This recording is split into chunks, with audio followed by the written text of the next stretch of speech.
अब आप सोच रहे होंगे कि दिल्ली के बाहर के जो लोग हैं उन्हें मालूम नहीं होगा कि रमेश बिधूड़ी कौन है, ये आखिर कौन है। ये दक्षिण दिल्ली से भारतीय जनता पार्टी के सांसद हैं। जी हां, साउथ दिल्ली, जिसको दिल्ली का एलीट हिस्सा माना जाता है, वहां से ये दिल्ली के सांसद हैं। छात्र नेता के तौर पर एबीवीपी के साथ काम किया इन्होंने, कानून की पढ़ाई भी की है, कानून की पढ़ाई। सन 93 से राजनीति में सक्रिय हैं। 2003 से 2008 तक दिल्ली बीजेपी के उपाध्यक्ष रहे। 2003 से 2014 तक दिल्ली विधानसभा के सदस्य रहे। 2014 और फिर 2019 में लोकसभा के सांसद भी ये रहे हैं और अभी भी सांसद बने हुए। दक्षिण दिल्ली से बीजेपी सांसद रमेश बिधूड़ी का विवादों से एक पुराना नाता है, पुराना रिश्ता।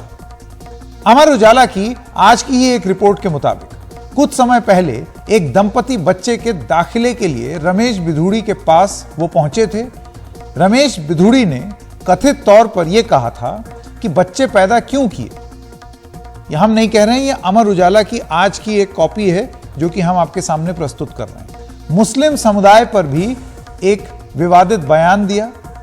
उन्होंने कहा, मुस्लिम जहां अल्पसंख्यक होते हैं वहां मानवाधिकार की बात होती है, जहां बहुमत में आ जाते हैं खून खराबा शुरू हो जाता है। सितंबर 2016 में प्रदर्शन के दौरान अरविंद केजरीवाल को उन्होंने गालियां दी। ये सारी चीजें इसी आर्टिकल में, अमर उजाला के राइटअप में हैं। जब लोकसभा में रमेश बिधूड़ी अमर्यादित टिप्पणी कर रहे थे, तब भारतीय जनता पार्टी के एक और सांसद डॉक्टर हर्षवर्धन, जो केंद्रीय मंत्री रह चुके हैं, उनके पास बैठे मुस्कुरा रहे थे। उन तस्वीरों को जरा आपको स्क्रीन पर दिखाएं। जब ये हो रहा था, वो तस्वीरें अभी आएंगी। आप देखिए पीछे वो डॉक्टर हर्षवर्धन बैठे हैं। जरा फुल फ्रेम चले जाते हैं। फुल फ्रेम में देखिए, ये डॉक्टर हर्षवर्धन जो है वो मुस्कुरा रहे हैं जब ये सब गाली गलौज हो रहा है। सोशल मीडिया ये वीडियो वायरल हो गया उसमें ये, और बहुत से लोगों ने ये सवाल उठाए कि बहुत ही शांत स्वभाव वाले डॉक्टर हर्षवर्धन ने इस मुद्दे पर स्माइल क्यों रखी अपने मन, हंस क्यों रहे हैं, मुस्कुरा क्यों रहे हैं, इसमें मुस्की लेने वाली बात क्या है। लोकसभा में दो सांसदों का एक दूसरे के खिलाफ असंसदीय भाषा का इस्तेमाल किए जाने के मामले में यह उनका बयान आया है जो मैं अब पढ़ रहा हूं। उन्होंने फिर ट्वीट किया जब यह मामला एकदम तूल पकड़ गया कि आप मुस्कुरा क्यों रहे हैं। तो वो कहते हैं कि लोकसभा में दो सांसदों का एक दूसरे के खिलाफ असंसदीय भाषा का इस्तेमाल किए जाने के मामले में मेरा नाम घसीटा जा रहा है। सोशल मीडिया में मेरे खिलाफ लिखने वाले दोस्तों से पूछना चाहता हूं, क्या उन्हें लगता है कि किसी समुदाय की संवेदनाओं को ठेस पहुंचाने वाली भाषा के साथ मैं हो सकता हूं? मेरी छवि धूमिल करने की कोशिश हो रही है। 30 साल के राजनीतिक करियर में मैंने लाखों मुस्लिम भाई बहनों के साथ काम किया है। बचपन भी चांदनी चौक में मुस्लिम दोस्तों के साथ ही खेलने में गुजरा। ये बात भी सच है कि जो लोग डॉक्टर हर्षवर्धन को जानते हैं वो खुद भी यकीन नहीं कर सकते कि डॉक्टर हर्षवर्धन मुस्कुरा क्यों रहे थे। क्या ऐसा था कि उनको रमेश बिधूड़ी की बात ही नहीं समझ में आ रही थी, या जो वहां हो रहा था वो समझ में नहीं आ रहा था?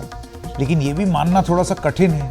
एकदम बगल में ही तो बैठे थे, चीख चीख के बोली गई ये बातें उनके कान में नहीं पड़ी, तो फिर वो मुस्कुरा क्यों रहे थे? ये मुस्कुराहट पर भी तमाम सवाल है। रमेश बिधूड़ी पर एक बात जो बहुत जरूरी है, जो यहां बतानी चाहिए कि कार्रवाई क्या हो सकती है, क्योंकि अब तक तो कार्रवाई हुई नहीं है, अब तक तो नोटिस गया है। कार्रवाई क्या हो सकती है? संविधान का आर्टिकल 105(2) इसके मुताबिक संसद में कहीं किसी भी बात के लिए सांसद कोर्ट के प्रति उत्तरदायी नहीं है। तो यह एक सबसे बड़ी बात है, यानी कि आप अदालत में उनको नहीं घसीट सकते, क्योंकि संसद के अंदर बोली गई है। संसद के केयरटेकर कौन? स्पीकर। स्पीकर ने, जैसे कि अभी सूत्रों के हवाले से जानकारी मिली है, उन्होंने बोला आइंदा नहीं होना चाहिए। तो आइंदा नहीं होना चाहिए का मतलब क्या हुआ? क्या इस बार उन्होंने माफ कर दिया? सदन में कही गई किसी भी बात को कोर्ट में चुनौती नहीं दी जा सकती है। इसका मतलब यह नहीं है कि संसद में कुछ भी बोलने की छूट हो। संसद में सांसद जो कुछ भी कहता है वो लोकसभा में जो procedure and conduct of business के रूल्स हैं 280 के तहत स्पीकर के कंट्रोल में होता है। यानी कि संसद में कोई सांसद असंसदीय भाषा का इस्तेमाल करता है तो उस पर स्पीकर को ही कार्रवाई का अधिकार है। आइए सुनते हैं इस पर विशेषज्ञों का क्या मानना है।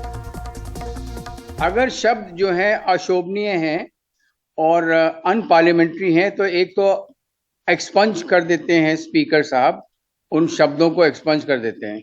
इसके अलावा जो जिसके विरुद्ध बोला गया है, अगर वो शिकायत दर्ज करता है स्पीकर के सामने और रिक्वेस्ट करता है कि इसको प्रिविलेज कमेटी को भेजा जाए उसके खिलाफ एक्शन लेने के लिए, तो वो प्रिविलेज कमेटी में सोच विचार के हाउस में भेज दिया जाता है और स्पीकर भेज सकते हैं और फिर प्रिविलेज कमेटी इस पर डिसाइड करेगी, निर्णय लेगी, उसको कंप्लेनेंट को सुन के और दूसरे पक्ष को भी सुन के और रिकॉर्ड्स देखते हुए भी कि ब्रीच ऑफ प्रिविलेज बनता है या नहीं बनता।